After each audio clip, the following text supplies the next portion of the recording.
साथियों, अस्सलामु अलैकुम। मैं निशात अहमद आप तमाम साथियों का बहुत बहुत इस्तकबाल करता हूं, खैर मकदम करता हूं, वेलकम करता हूं आज के इस वीडियो के अंदर। सभी लोग बताइए हमारी आवाज़ वगैरह आप लोगों को क्लियर मिल रही है? अगर आवाज़ वगैरह क्लियर है तो एक बार आप लोग वीडियो को लाइक कर दीजिएगा। आज का ये हिंदी पेडागोजी आपके लिए काफ़ी अहम है और काफ़ी महत्वपूर्ण है। ये सारे वो प्रश्न हैं जो कि 30 दिसंबर 2021 को ऑनलाइन मोड में पूछा गया था। हर दिन की तरह आज हम आपको पहले जो है पैराग्राफ कराएंगे और उसके बाद फिर आपसे कुछ क्वेश्चन आंसर होगा, फिर उसके बाद हम शिक्षण शास्त्र कराएंगे। आज के इस प्रश्न में, इस सेशन के अंदर हम ये चाहते हैं कि पहले आपको एक भाषा विद्वान जो हैं, जो भाषा पर एक नियम दिए थे, हमने पिछले क्लास में भी पढ़ा था उनके बारे में, जिनके बारे में डिटेल में आने वाला है। पहले उनका नियम को हम लोग पढ़ लें, समझ लें, उसके बाद हम क्लास को स्टार्ट करेंगे ताकि ये नियम आपको आगे भी काम आएगा। ठीक है, देखिए ध्यान दीजिएगा साथियों, स्टीफन क्रेशन का द्वितीय भाषा अधिग्रहण का सिद्धांत है। सबसे पहले एक बात ये याद रखिए, अगर आपको ये पूछ ले कि स्टीफन क्रेशन ने कौन सा सिद्धांत दिया था, तो इन्होंने दिया था द्वितीय भाषा अधिग्रहण का सिद्धांत। जैसे हम लोग अपने प्रथम भाषा का मतलब ये होता है कि आपकी मातृभाषा, आपकी घर की भाषा, तो जो हम लोग अपने मातृभाषा घर की भाषा सीखते हैं, उसी तरह हम लोग द्वितीय भाषा को सीखते हैं, लेकिन दोनों में तरीके में डिफरेंस है। द्वितीय भाषा में हम स्कूल, कॉलेज, मदरसा, मकतब, उस्ताद, किताब, टिपाई, ये सब की आवश्यकता होती है, लेकिन प्रथम भाषा में उन सब की आवश्यकता नहीं होती है। तो स्टीफन क्रेशन ने साथियों द्वितीय भाषा अधिग्रहण का मतलब द्वितीय भाषा को सीखने का सिद्धांत दिया था, और उसके उन्होंने 5 स्टेप बताए थे। कितने स्टेप बताए थे? 5 स्टेप। तो देखिए कौन कौन से हैं। स्टीफन क्रेशन एक भाषावादी हैं, मतलब भाषावादी का मतलब यह हुआ कि उन्होंने भाषा पर क्या दिया था? सिद्धांत दिया था, इसीलिए वो भाषावादी हैं। इन्होंने द्वितीय भाषा अधिग्रहण का सिद्धांत दिया था। यह बात आप याद रखिएगा, अगर पूछ ले कि द्वितीय भाषा अधिग्रहण का सिद्धांत किसने दिया था, तो स्टीफन क्रेशन ने दिया था। उसके बाद देखिए, इसमें इन्होंने 5 प्रकार की परिकल्पना दी है, जिसको हम लोग हाइपोथेसिस करके भी आगे आगे आएगा। परिकल्पना वही हाइपोथेसिस यानी सिद्धांत है। इन्होंने बताया कि इन 5 स्थितियों में रहकर बच्चा दूसरी भाषा को भी अर्जित कर सकता है। देखिए यहां पर एक शब्द आया अर्जित करना, हमने पहले भी पढ़ा है कि अर्जित जो होता है इसके अंदर प्रथम भाषा हम लोग करते हैं, मतलब घरेलू भाषा को। तो इन्होंने बताया कि जो द्वितीय भाषा हम लोग प्रयास के द्वारा सीखते हैं, अगर हम ये 5 परिकल्पना करेंगे तो इसमें भी बच्चा भाषा को अर्जन कर सकता है। कौन कौन सा है?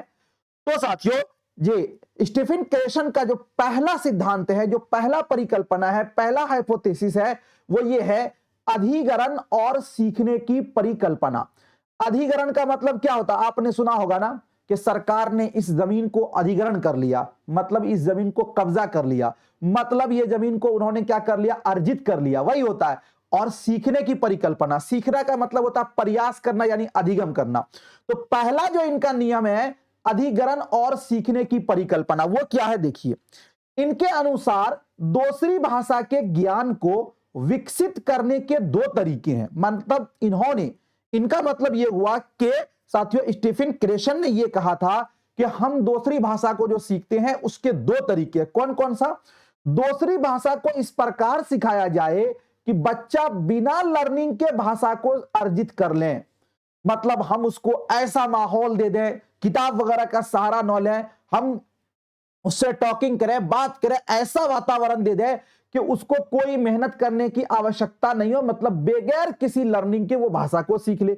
जैसे मान लीजिए कि साथियों आपके किसी अच्छी कंपनी में जॉब लग जाती है, तो कंपनी से पहले जो आप भाषा बोलते हैं, उसके बाद कंपनी में जाते हैं, अगर मान लीजिए सपोज दैट उसमें सारे लोग इंग्लिश ही बोलते हैं, तो आपको ऐसा वातावरण मिलता है कि आप वहां पर सीख लेते नहीं। तो यही इन्होंने कहा कि दूसरी भाषा को इस प्रकार सिखाया जाए कि बच्चा बिना लर्निंग मतलब बिना मेहनत किए हुए वो भाषा को अर्जित कर ले। उन्होंने माहौल तथा कम्युनिकेशन पर बल दिया। अब देखिए, बगैर मेहनत के हम कैसे द्वितीय भाषा को सीख सकते हैं? तो उसके लिए हमें एक अच्छा माहौल मिले और अच्छा कम्युनिकेशन मिले। कम्युनिकेशन का मतलब मैंने आपको समझाया कि जो माध्यम होता है, हम जिस वातावरण में रहते हैं वो वातावरण ऐसा बना दिया जाए जो हमारे अनुकूल हो। बात समझ में आ गई? अधिग्रहण और सीखने की परिकल्पना का पहला तरीका यह है जी। समझ में आपको आ गया कि इन्होंने बताया कि बच्चे जो भाषा को किस तरह हम सिखा सकते हैं, मतलब बगैर किसी मेहनत के भी सिखा सकते हैं। दूसरा है आपका मॉनिटर परिकल्पना। मॉनिटर परिकल्पना क्या है, इसको भी आप जान लीजिए।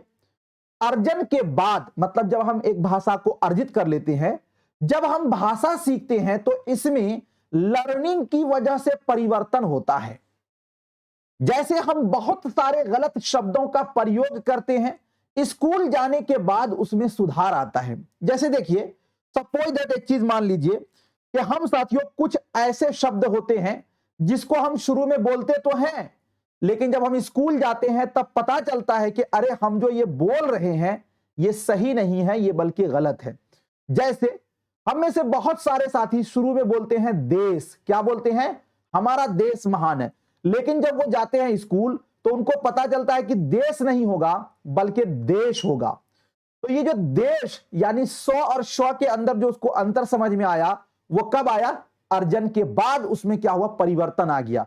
तो वही करा कि मॉनिटर परिकल्पना ये है कि अर्जन के बाद जब हम भाषा सीखते हैं तो इसमें लर्निंग की वजह से, मतलब सीखने की वजह से क्या होता है, परिवर्तन होता है। जैसे हम बहुत सारे गलत शब्दों का प्रयोग करते हैं, स्कूल जाने के बाद उसमें सुधार होता है। हम लोग अधिगम और अर्जन एक ही चीज को समझते थे, लेकिन पढ़ते पढ़ते पता चला कि भाई अर्जन के अंदर प्रथम भाषा सीखी जाती है और अधिगम के अंदर द्वितीय भाषा सीखी जाती है। नहीं, तो ये कब चला, जब हमने साथियों पढ़ा तब। तो इसी को बोलते हैं मॉनिटर परिकल्पना। अब उसके बाद आगे है आपके स्क्रीन पर जे, आगे आपके स्क्रीन पर है जे तीसरा जो इनका नियम है वो कहा जाता है, तीसरा नियम क्या है देखते हैं इसको भी जी। तीसरा नियम आपसे कहा जाता है, तीसरा जो नियम है वो आपका है प्राकृतिक आदेश परिकल्पना। प्राकृतिक का मतलब जानते हैं, नेचुरल होता है। बच्चे अपनी पहली भाषा एक क्रम में सीखते हैं, मतलब बच्चा घर में पैदा हुआ तो वो क्रम वाइज सीखता है ना साथियों जी। तो इसलिए उनके ऊपर नियमों को थोपेंगे नहीं बल्कि प्राकृतिक तरीके से सीखने देंगे। चूंकि स्टीफन क्रेशन ने साथियों द्वितीय भाषा का सिद्धांत दिया है, तो अगर हम द्वितीय भाषा को एक नेचुरल वे में, प्राकृतिक तरीके से अगर हम सिखाएंगे तो बच्चा बहुत अच्छे ढंग से सीख जाएगा। ये इनका जो है तीसरा नियम है, क्या, प्राकृतिक आदेश परिकल्पना। उसके बाद साथियों चौथा जो इनका नियम है, चौथा नियम ये कहता है, क्या कहता है, चौथा नियम कहता है इनपुट परिकल्पना। इनपुट का मतलब जानते हैं, कंप्यूटर आपने पढ़ा होगा तो एक होता है इनपुट, एक होता है आउटपुट। जैसे अभी मैं आपको कोई इंफॉर्मेशन देता हूं तो ये इनपुट है, आपके दिमाग में डाल रहा हूं। आउटपुट जैसे कोई आपको बाहर निकालना हो, बाहर की चीज है, ठीक है ना। तो इनपुट परिकल्पना क्या है, बच्चे को कुछ इनपुट देंगे, मतलब कोई नई चीज सिखाएंगे जो वस्तुओं के माध्यम से हो सकता है या शब्दों के माध्यम से हो सकता है या बच्चों के लिए बोधगम्य होनी चाहिए, बच्चों के वर्तमान स्तर से थोड़ा ऊपर होना चाहिए। बात समझिएगा, इनपुट परिकल्पना यह कहता है कि बच्चे को जो भी चीज हम सिखाएं, जो भी चीज हम उसको प्रैक्टिस कराएं, वो उसके काबिल हो। ऐसा नहीं हो कि उसके काबिल ही हो, उसका कोई फायदा नहीं हो उससे, हम उसको कोई दूसरी चीज सिखा रहे, नहीं। और लेकिन एक चीज ये भी हो कि उसके बोधगम्य में के काबिल हो। बोधगम्य का मतलब ये है कि उसको समझने के वो लायक भी हो। जी नहीं, आप ऐसी चीजें समझा रहे हैं कि जो उसके लायक ही नहीं है, ठीक है ना। और लेकिन एक चीज ये है कि जो उसका वर्तमान स्तर है उससे थोड़ा सा ऊपर, बहुत ऊपर नहीं होनी चाहिए बल्कि उससे थोड़ा सा ऊपर होनी चाहिए। तो इसी को बोलते हैं इनपुट परिकल्पना। अब उसके बाद आपका है प्रभावी फिल्टर परिकल्पना। प्रभावी फिल्टर परिकल्पना क्या होता है, ये काल्पनिक बाधा है। काल्पनिक का मतलब ये होता है जिसको हम लोग सिर्फ महसूस करते हैं, सोच कर सकते हैं, मतलब ये बाहर ही नहीं रहता। ये काल्पनिक बाधा है जो शिक्षार्थियों को सीखने से रोकता है। अब समझिएगा काल्पनिक बाधा क्या होता है, इसको आप लोग समझ लीजिए। काल्पनिक बाधा का मतलब यह हुआ जे, काल्पनिक बाधा का मतलब यह हुआ कि जैसे एक बच्चा बहुत तनाव में है, क्या है, एक बच्चा साथियों बहुत ज्यादा तनाव में है और उसका मोटिवेशन जो है वो लेवल भी डाउन है और आत्मविश्वास ये भी डाउन है। तो वो अर्जन सही से नहीं कर पाएगा। मतलब आप बहुत तनाव में हैं, आपके घर का टेंशन आपके ऊपर है, आपकी जिंदगी का टेंशन है, सारी चीजें हैं, आपका मोटिवेशन लेवल जो है बिल्कुल डाउन है, आप मोटिवेट नहीं है जे, मतलब आपको कोई बताता नहीं कि भाई तू कर सकता है, और आपका भी आत्मविश्वास जो है ना वो भी बिल्कुल डाउन है, तो आप अर्जन कर पाएंगे? नहीं कर पाएंगे। बल्कि हमें जो है ना प्रभावी फिल्टर परिकल्पना का मतलब यह हुआ कि तनाव को खत्म करना है और मोटिवेशन लेवल जो है उसको अप करना है, मतलब बढ़ा देना है कि भाई तुम ही कर सकते हो, तुम्हारे अंदर ये क्षमता है, मतलब मोटिवेट कर देना बच्चे को। और आत्मविश्वास डाउन नहीं होनी चाहिए बल्कि इसको बढ़ाना है, तब क्या होगा? अर्जन होगा। तो साथियों समझिएगा, ये सारे नोट्स मैं आपको भेज दूंगा, आपको टेंशन लेने की आवश्यकता नहीं है। स्टीफन क्रेशन ने, जो कि एक भाषावादी साथियों हैं, उन्होंने ये टोटल 5 सिद्धांत दिए थे। अधिग्रहण और सीखने की परिकल्पना, द्वितीय भाषा के बारे में इन्होंने कहा था, मॉनिटर परिकल्पना, और उसके बाद आगे है इनपुट परिकल्पना, और साथियों आपका 5वां जो है ये आपका है प्रभावी फिल्टर परिकल्पना, ठीक है ना। और एक ये जो है तीसरा जो है वो आपका प्राकृतिक आदेश परिकल्पना। आई होप के आप इसको समझ गए होंगे, स्टीफन क्रेशन के 5 साथियों सिद्धांत को। अब हम आपको लेकर चलते हैं जो क्वेश्चन आंसर आपसे पूछा गया था, इसको डिस्कशन करेंगे। ये वहां पर अभी आपको काम आने वाला है, इसीलिए मैंने इसको कराया। देखिए समझिएगा, हिंदी पेडागोजी 30/12/2021 लैंग्वेज 2 है ये, यानी 121 से लेकर 150 तक के सवालात हम आपको कराएंगे। दिए गए गद्यांश को पढ़कर पूछे गए प्रश्नों के लिए सबसे उपयुक्त विकल्प का चयन कीजिए। गद्यांश ये है कि मैं एक और उदाहरण देता हूं। चलिए पहले देखते हैं, क्वेश्चन को देखते हैं। हिंदी और उर्दू को अलग अलग भाषाओं में बांटने का कार्य किया, किसने किया? फिल्मों ने, कलाकारों ने, और ब्रिटिशों ने, गीतों ने। और एक चीज और देख लीजिए, गद्यांश के अनुसार हिंदी और उर्दू में केवल डॉट डॉट का अंतर है, ध्वनि का, वाक्य का, शब्द का, लिपि का। ये 2 चीज, दोनों में अंतर पूछना है, और इसको किसने अलग अलग भाषाओं में बांटने का कार्य किया, देखते हैं। मैं एक और उदाहरण देता हूं, मैं हिंदी फिल्मों में काम करता हूं और सभी जानते हैं कि इन फिल्मों के गीत और संवाद ज्यादातर उर्दू में लिखे जाते हैं। उर्दू में लिखी फिल्मों को हिंदी फिल्में कहते हैं, तो माना जाना चाहिए कि हिंदी और उर्दू एक ही हैं, मतलब दोनों एक ही है। पर नहीं, क्योंकि हमारे ब्रिटिश मालिकों ने अपने समय पर इन्हें 2 अलग भाषाएं कहा था। किसने बांटा भाई? ब्रिटिश ने बांटा। तो पहला क्वेश्चन का आंसर देखिए कि हिंदी और उर्दू को अलग अलग भाषाओं में बांटने का कार्य किसने किया? तो ब्रिटिश ने किया। ऑप्शन नंबर सी आपका राइट हो जाएगा, ठीक है। चलिए अगला देखते हैं। इसलिए ये अलग अलग हैं। आजादी के 25 साल बाद भी हमारी हुकूमत, हमारे विश्वविद्यालय, विद्वान हिंदी और उर्दू को अलग अलग भाषा मानने हुए हैं। क्या आपने संसार के किसी और देश में ऐसा सुना है कि वहां लोग बोलते एक भाषा है पर लिखते समय वे ही 2 भाषाएं बन जाती हैं? कोई भी भाषा किसी भी लिपि में लिखी जा सकती है। अब समझिएगा, कोई भी भाषा किसी भी लिपि में लिखी जा सकती है। तो गद्यांश के अनुसार हिंदी और उर्दू में केवल क्या है? लिपि का अंतर है, लिखने का अंतर, तो लिपि का ही ना अंतर है। तो ऑप्शन नंबर क्या होगा आपका? डी जो है वो आपका राइट हो जाएगा 122 का। 123 में देखते हैं, पंजाबी भाषा की किन 2 लिपियों की बात गद्यांश में की गई है? गुरुमुखी और फारसी, गुरुमुखी और देवनागरी, देवनागरी फारसी और गुरुमुखी अरबी।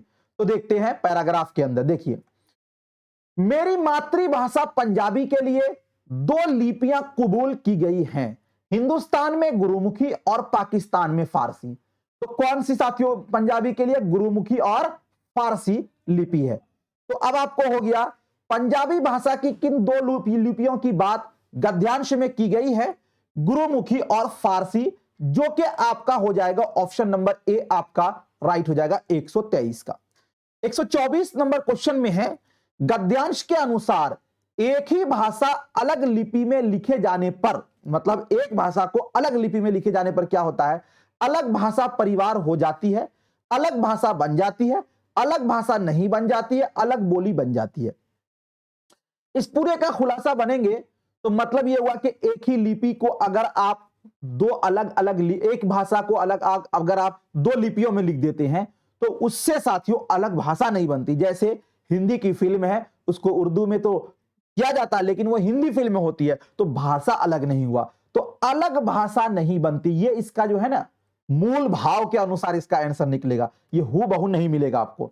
अगला क्वेश्चन है, गद्यांश में ब्रिटिशों द्वारा डॉट डॉट की कुटिल राजनीति की चर्चा की गई है। मतलब ब्रिटिश ने जो राजनीति किया है वो किसकी? तो भाषा की, उर्दू हिंदी नहीं, हिंदी उर्दू ये तो है ये, लेकिन टोटल कहने का मतलब यह कि भाषा की राजनीति की चर्चा की गई है। ऑप्शन नंबर डी आपका क्या होगा? राइट हो जाएगा।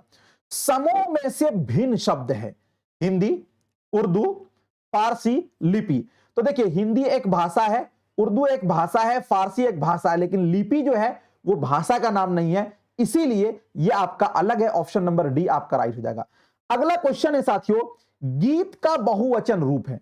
बहुवचन बताना। देखिए बहुवचन का मतलब यह हुआ कि जमा, जिसको हम लोग पुलिंग बोलते हैं। तो गीत का बहुवचन क्या होगा? गीतों, गीत और गीतियां और गीते। देखिए ऐसे तो एक वचन बहुवचन हम लोग ने पढ़ा है कि किताब का किताबों होगा, लेकिन कुछ ऐसे भी शब्द हैं जिसका साथियों एक वचन और बहुवचन एक ही होता है, जो बदलता नहीं है, जिसमें से गीत भी है। तो गीत का भी साथियों गीत ही आपका बहुवचन होगा। जैसे आपने पढ़ा होगा आज, आज का बहुवचन आज ही होता है। जे कल, कल का बहुवचन क्या होगा साथियों? कल ही होगा। इसी तरह पानी का बहुवचन पानी ही रहता है, और दूध का बहुवचन क्या होता है? दूध ही होता है। इसी तरह साथियों गीत का भी बहुवचन क्या होगा? गीत ही होगा। बात समझ में आ गई? चलिए अगला क्वेश्चन देखते हैं। 128 नंबर क्वेश्चन हमसे कहा यह जा रहा है कि कबूल की गई है वाक्यांश में रेखांकित अंश के स्थान पर कौन सा शब्द आएगा? मतलब कबूल के जगह पर आप कौन सा शब्द लिख सकते हैं? स्वीकार, विकल्प, निर्मित और उजागर। तो देखिए कबूल, स्वीकार, कबूल करना, स्वीकार करना, तो ऑप्शन नंबर ए इसका बिल्कुल क्या हो जाएगा? राइट हो जाएगा। ठीक है, चलिए 128 का यहां तक हो गया। अब आगे देखते हैं। आगे आपको है, दिए गए गद्यांश को पढ़कर पूछे गए प्रश्न के लिए सबसे उपयुक्त विकल्प का चयन कीजिए। एक गद्यांश और है, इसके आधार पर हम विकल्पों का चयन करेंगे। तो ठीक है, तो चलिए देखते हैं। हमें कैसे लोगों से मित्रता करनी चाहिए? जिनका लक्ष्य हमारे लक्ष्य से मेल खाता हो। अपने से कमतर के साथ मित्रता करनी चाहिए, अपने से अधिक धनी व्यक्ति से मित्रता करनी चाहिए, अपने बराबर वालों से मित्रता करनी चाहिए। मतलब यह बताया जाएगा कि हमें कैसे लोगों से दोस्त रखनी चाहिए। जिनके बीच हम अधिक समय बिताएंगे, उनके भाव विचारों में अधिक लिप्त रहेंगे, उन्हीं के अनुरूप सोचेंगे और कार्य करेंगे।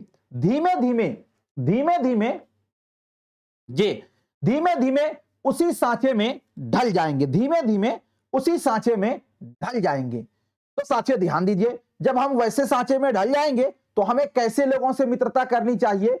जो हमारे क्या हो? जे। तो अब आपको यह हुआ कि हमें कैसे लोगों से मित्रता करनी चाहिए? जिनका लक्ष्य हमारे लक्ष्य से क्या हो? मेल खाता हो। मतलब मान लीजिए कि हम एज अ स्टूडेंट हैं, पढ़ाई कर रहे हैं। अब हम साथियों कोई गांव का कोई जाहिल है, उसके साथ हम मित्र हैं, मित्रता बनाए हुए हैं।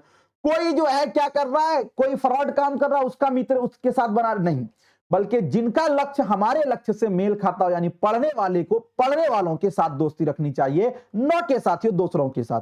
चूंकि अगर दूसरों के साथ रखेंगे तो उसका जो है ना उन अंश जो है आपके अंदर भी आ जाएगा और आप भी वैसे हो जाएंगे। इसीलिए ऑप्शन नंबर ए आपका राइट हो जाएगा। अगला क्वेश्चन है 130 में, गद्यांश के आधार पर आपके साथियों से मालूम चल जाता है कि आप जीवन में कहां तक जाएंगे, इस वाक्य से क्या तात्पर्य? मतलब ये आएगा भी पैराग्राफ में। देखिए मैं दिखाता हूं। आपके साथी आपके आने जाने की खबर रखते हैं। आपके साथियों को देखकर आपके भविष्य का अनुमान लगाया जा सकता है। आपके साथी जैसे होंगे आप वैसे नहीं बनेंगे। आपके साथी आपके जीवन के ऊंचाई को निर्धारण नहीं करते। तो देखते हैं कहां पर है। देखिए चीनी दार्शनिक कन्फ्यूशियस ने कहा है कि आपके साथियों से मालूम चल जाता है कि आप जीवन में कहां तक पहुंचिएगा या पहुंचेंगे। इसलिए आपको गंतव्य की ओर जो साथी अग्रसर हो उन्हीं का दामन थाम ले, गंतव्य का मतलब यह हुआ कि जो आपके मंजिल की तरफ जो साथी अग्रसर हो, जो बिल्कुल परेशान हो मंजिल पाने के लिए, उसी का दामन थामिए। तो अब ये देखिए कि आपके साथियों से मालूम चल जाता है कि आप जीवन में कहां तक पहुंचेंगे, मतलब क्या करने वाले हैं। तो इसका मतलब क्या हुआ कि बी वाला के आपके साथियों को देखकर आपके भविष्य का अनुमान लगाया जा सकता है कि आप आगे क्या करने वाले हैं। तो इसका क्या होगा साथियों, ऑप्शन बी हो जाएगा। ज्यादा फास्ट नहीं हो, लेकिन थोड़ा सा और दिनों से फास्ट कर रहा हूं, चूंकि गद्यांश पद्यांश अब आपको आसान लगने लगा है। उदार का विलोम शब्द क्या होगा, अनुदान, अनुदान, और अउदार, अनुदार होना चाहिए, अनुदार होना चाहिए जी, अनुदान नहीं होना चाहिए इसका जी, अनुदार होना चाहिए जी।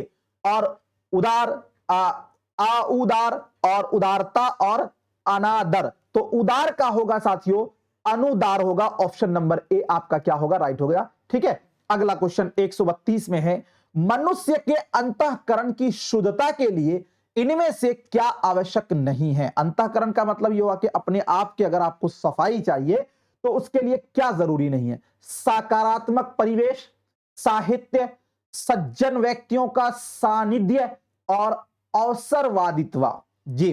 तो देखते हैं क्या आपको अंतःकरण की शुद्धता के लिए जरूरी नहीं है, पैराग्राफ में अभी आपको मिल जाएगा। देखिए, चलिए देखिए जी, शरीर को स्वस्थ, उत्साही और जीवंत रखने में जो कार्य भोजन, पोषण और व्यायाम करते हैं, वही भूमिका मनुष्य अंतःकरण के समुचित रख रखाव में साहित्य, स्वाध्याय, स्वाध्याय का मतलब होता है कि अपने मन से जो काम आप करते हैं या अपने मन से जो पढ़ना होता है, नेक पुरुषों में समांध्य और सकारात्मक परिवेश की है। अब देखिए यहां पर स्वाध्याय, साहित्य और इसके बाद है आपका क्या है, सकारात्मक परिवेश, ये तो है, लेकिन एक साथियों आपका जो नहीं है वो अभी मैं आपको दिखाता हूं। माना कि जीवन में अधिसंख्या व्यक्ति अपने जीवन से असंतुष्ट, दुख बताते पर परिनिंदा में उलझे हैं।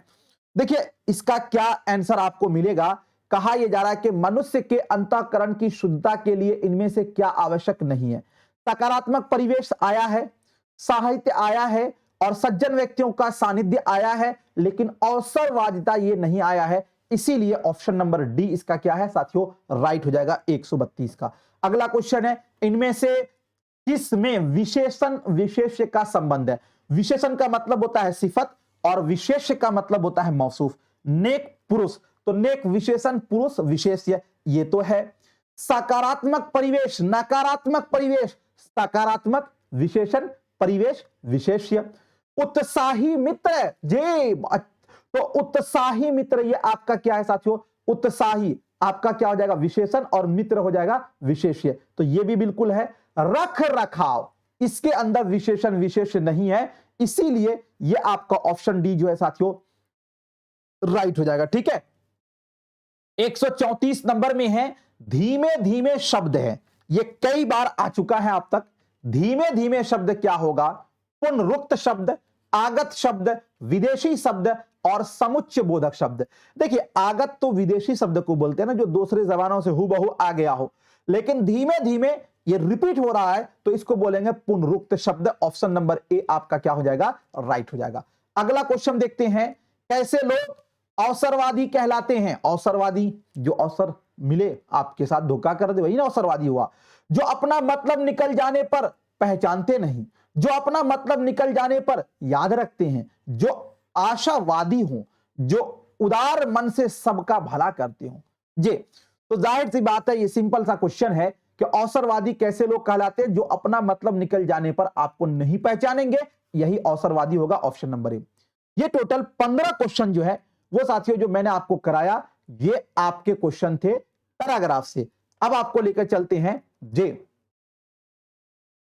शिक्षण शास्त्र, और उसको हम कराने वाले हैं। एक बार सभी लोग जो है वीडियो को लाइक कर दीजिए आप लोग, ताकि साथियों कंटिन्यू हम क्लास को कर पाए जी। एक बार सभी लोग वीडियो को लाइक कर देंगे, सभी चीजें ठीक है, आवाज वगैरह आप लोगों को शानदार तरीके से, चलिए बहुत अच्छा। एक बार वीडियो को सभी लोग लाइक कर देंगे। निम्नलिखित में से कौन सा क्रिएशन के natural order hypothesis, natural order hypothesis, भाई अभी आपको मैंने पढ़ाया है नेचुरल ऑर्डर हाइपोथेसिस। क्या है ये नेचुरल ऑर्डर हाइपोथेसिस? देखिए यहां पर मैंने आपको पढ़ाया था, क्या पढ़ाया था? प्राकृतिक आदेश परिकल्पना।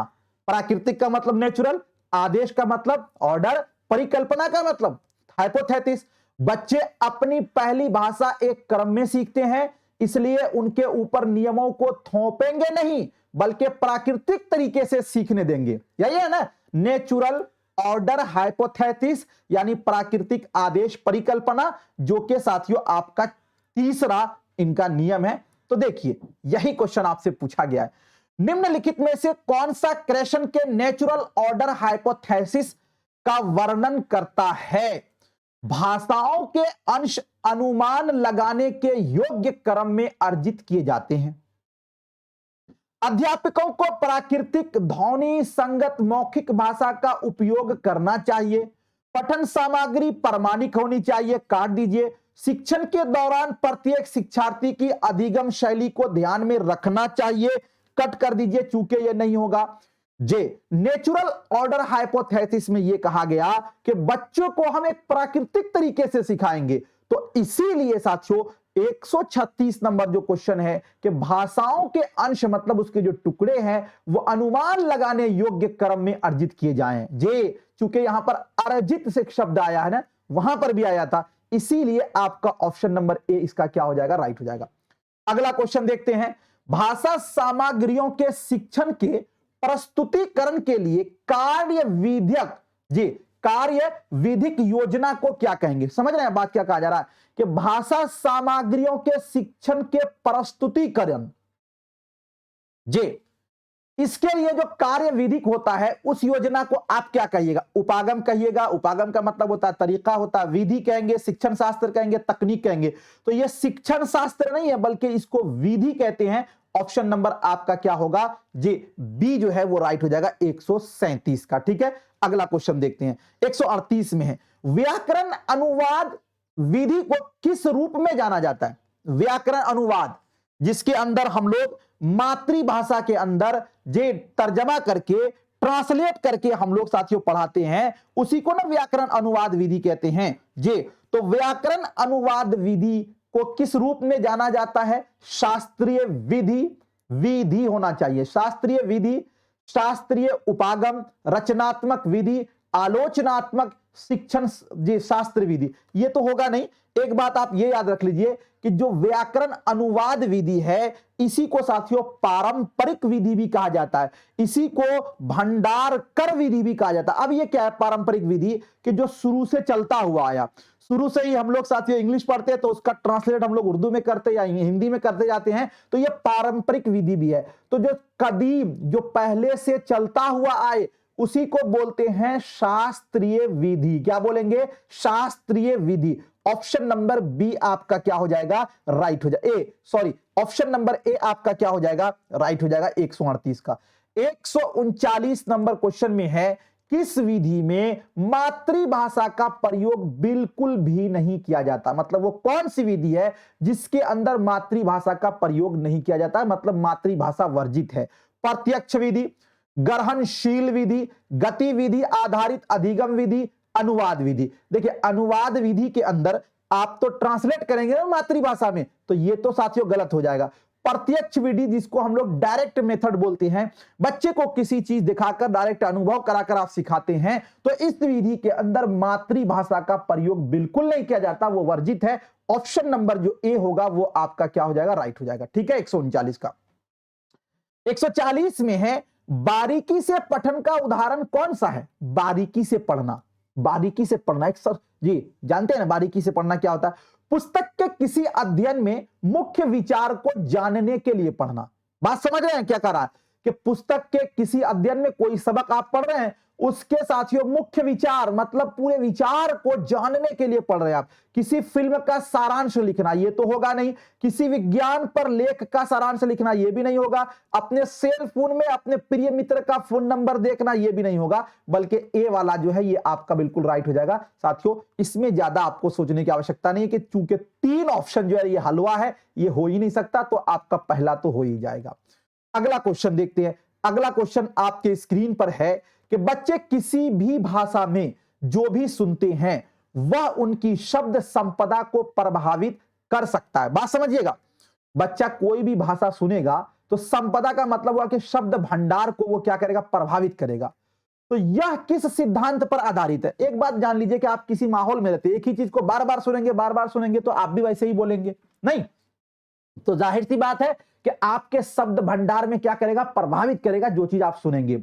बच्चे वही सीखते हैं जो वो सबसे अधिक सुनते हैं। बच्चे अपने रुचियों के अनुसार सीखते हैं।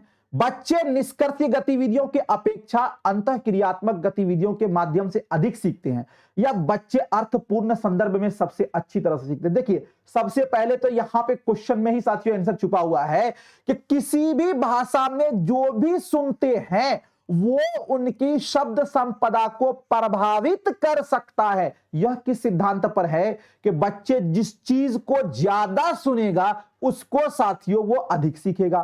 तो बच्चे वही सीखते हैं जो सबसे अधिक वो सुनते हैं।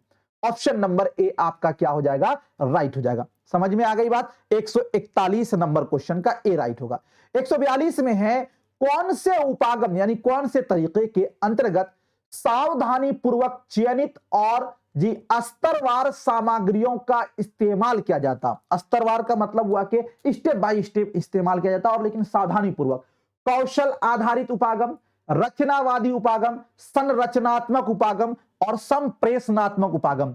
तो वो होता है साथियों संरचनात्मक उपागम में, जो कि आपका 142 का सी वाला बिल्कुल राइट हो जाएगा, सही हो जाएगा। ठीक है, 143 में देखते हैं।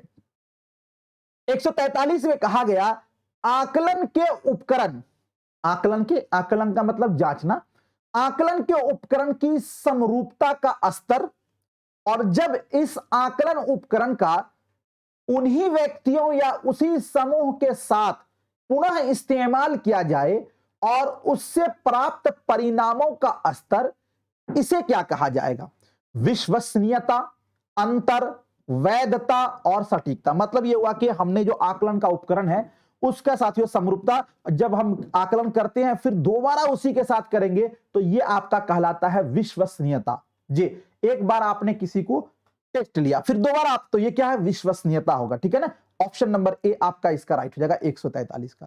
144 में है, उपचारात्मक अध्ययन क्या है? उपचारात्मक, देखिए एक तो साथियों आपका होता है उपचार और एक होता है निदान। क्या होता है? निदान। बात समझ रहे हैं आप? उपचार का मतलब यह हुआ और निदान का मतलब क्या होगा, अभी आपको दिखाता हूं। सूक्ष्म शिक्षण के बाद किया जाता है, परीक्षा में अधिक अंक लाने के बाद, परीक्षा में अधिक अंक आ गया, ये कट कर दीजिए, आंसर नहीं होगा। प्रतियोगी परीक्षाओं के बाद किया जाता है, गलत हो जाएगा। निदानात्मक परीक्षण के बाद किया जाता है। उपचार का मतलब होता है आपका इलाज करना, निदान का मतलब होता है चिन्हित करना। मतलब जो आपकी गलती है इसको साथियों चिन्हित किया गया, लेकिन चिन्हित करके छोड़ दिया जाए तो नहीं चलेगा, उसके बाद पहले हम उसका क्या करते हैं, उपचार करते, मतलब उसको दूर करते हैं। तो उपचारात्मक अध्यापन जो है यह निदानात्मक परीक्षण के बाद किया जाता है कि आप अगर फेल हैं तो फेल क्यों हैं, और फेल होने की वजह को जानना, यह आपका हो गया निदान, और फिर उसको दूर करना यह हो जाएगा उपचार। नहीं, तो ऑप्शन नंबर डी आपका क्या होगा, राइट हो जाएगा 144 का।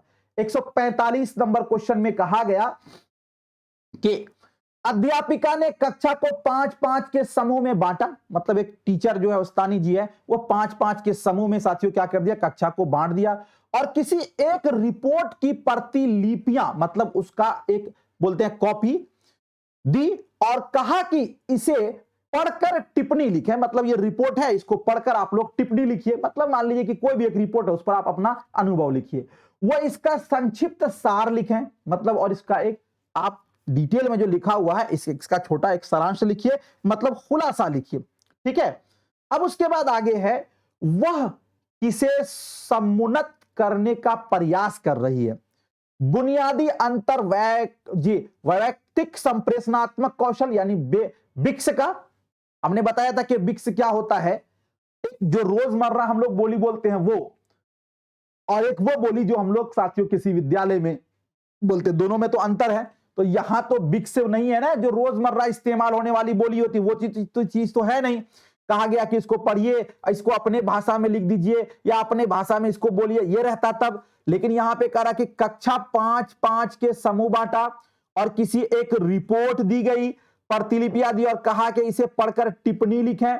ये तो नहीं कहा ना कि अपने आप अपने भाव को लिखे, नहीं, इस पर टिप्पणी लिखिए और इसका संक्षिप्त सार लिखिए। तो जाहिर सी बात है संक्षिप्त सार और टिप्पणी जो लिखिएगा ये तो मानक भाषा में लिखिएगा ना, तो इसलिए ये होगा संज्ञानात्मक रूप से उच्च स्तरीय भाषा निपुणता, जिसको के साथियों CALP कहा जाता है, ठीक है ना, क्लैप जिसको बोलते हैं हम लोग। तो ऑप्शन नंबर बी होगा, राइट हो जाएगा। इसके बारे में डिटेल में हमने एक बार और भी बताया था आपको, ठीक है। चलिए अगला क्वेश्चन देखते हैं। 146 नंबर क्वेश्चन में है, त्रुटियां किसके लिए अधिगम के क्षेत्र एवं में प्रतिपुष्टि है? शिक्षार्थियों के लिए, अध्यापकों के लिए। मतलब गलती कौन करता है? केवल शिक्षार्थी करते हैं या अध्यापक भी करते हैं?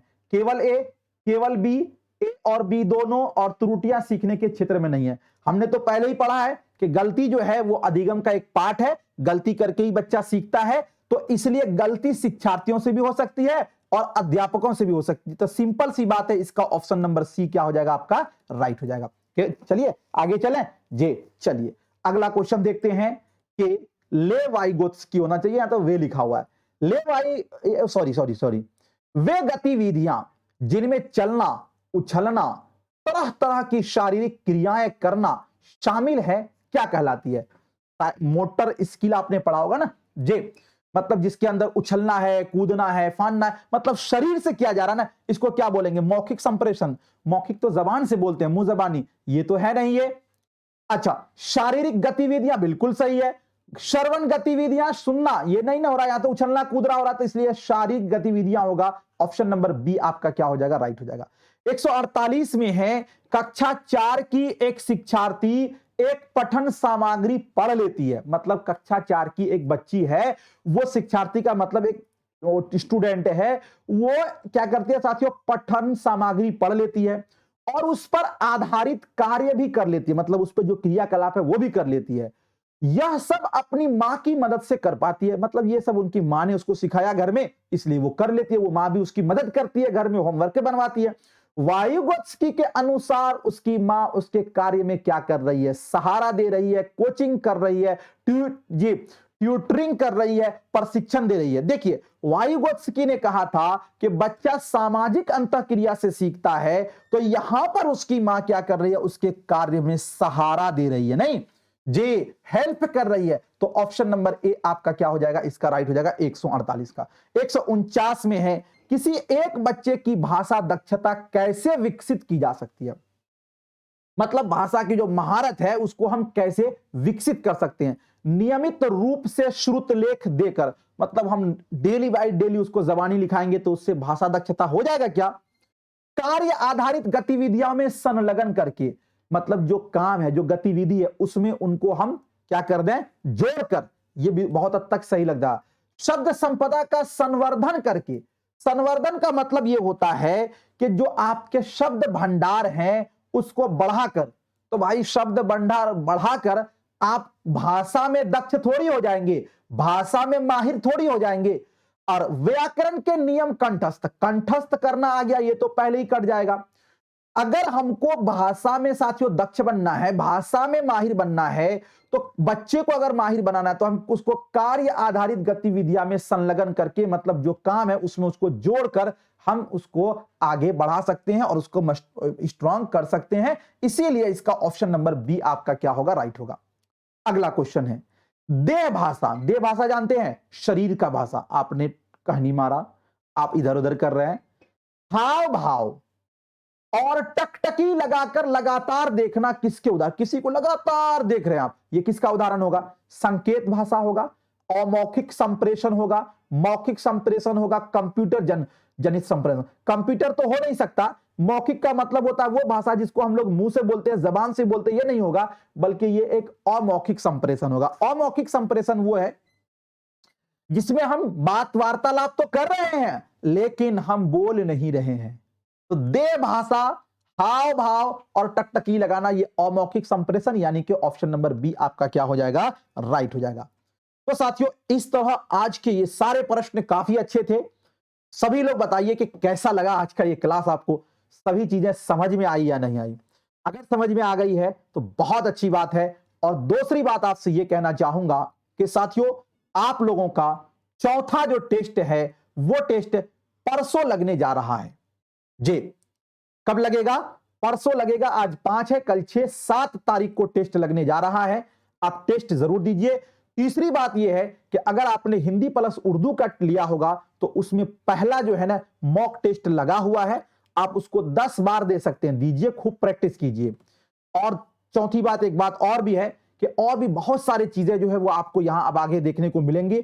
आप लोगों का डिमांड है मैराथन मैराथन। मैं चाह रहा था कि 1-2 क्लास और कंप्लीट करके तब आपको मैराथन दूंगा, ताकि साथियों आपके बहुत सारे जो डाउट है वो क्लियर हो जाए और प्रश्नों से आपके वास्ता पड़ जाए। ठीक है, तो मिलते हैं फिर आपसे नेक्स्ट टाइम नेक्स्ट वीडियो के साथ। आप में से कोई नए साथी हैं, जीएस ऑनलाइन एप्लीकेशन डाउनलोड कर लीजिएगा, वहां पे जुड़ जाइए ताकि जो वहां पर प्रैक्टिस सेट हो रहे हैं वो आप कर पाएं।